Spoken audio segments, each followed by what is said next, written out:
L'universitaire et ancien ministre Albert Ondo-Ossa, qui continue d'entretenir le flou sur sa candidature à la future élection présidentielle, a insisté le 27 décembre dernier sur la nécessité de l'alternance au sommet de l'État. Il s'exprimait dans le cadre d'une conférence de presse visant à présenter sa stratégie à mettre en œuvre en vue de l'alternance sans heurts au sommet de l'État en 2023.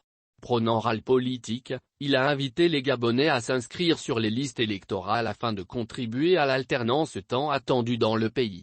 Pour être clair, disait-il, le Gabon n'est pas une propriété des Bongo-Ondimba ni celle du PDG. C'est un patrimoine commun.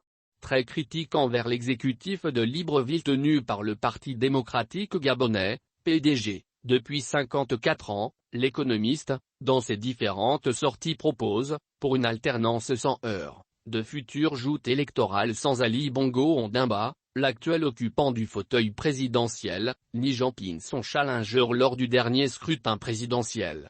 L'alternance de l'État et la désactivation du système Bongo PDG s'imposent d'autant plus aujourd'hui qu'il n'y a plus rien à attendre d'Ali Bongo Ondimba ni du pouvoir actuel, a-t-il déclaré. Je sens la misère de la population.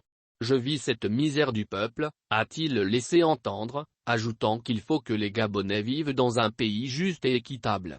Dans ce sillage, il regrette le fait que depuis sa dernière intervention en août et malgré les cris, les pleurs, les revendications, les marches et autres sit-ins, ainsi que de nombreux recours, gracieux, hiérarchiques et ou contentieux, de nos compatriotes retraités, d'une part, et malgré les propositions faites ça et là pour résorber cette crise, d'autre part, le pouvoir est resté sourd.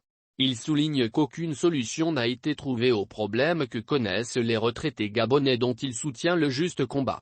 S'adressant à ceux qui s'activent autour du président Ali Bongo Ondimba pour préserver certains acquis et tous ceux qui exploitent son état physique pour faire passer leurs idées les plus folles, Ondo-Ossa rappelle qu'il est encore temps pour eux de négocier leur sortie. Lors de cette nouvelle rencontre avec la presse, l'ancien ministre de l'Éducation nationale et de l'Enseignement supérieur avait dessiné le profil de celui qui pourrait prétendre à la magistrature suprême. Une personne normale, qui ne défend ni les intérêts d'un clan ni d'une secte ni ceux d'une ethnie, d'une tribu et d'une province.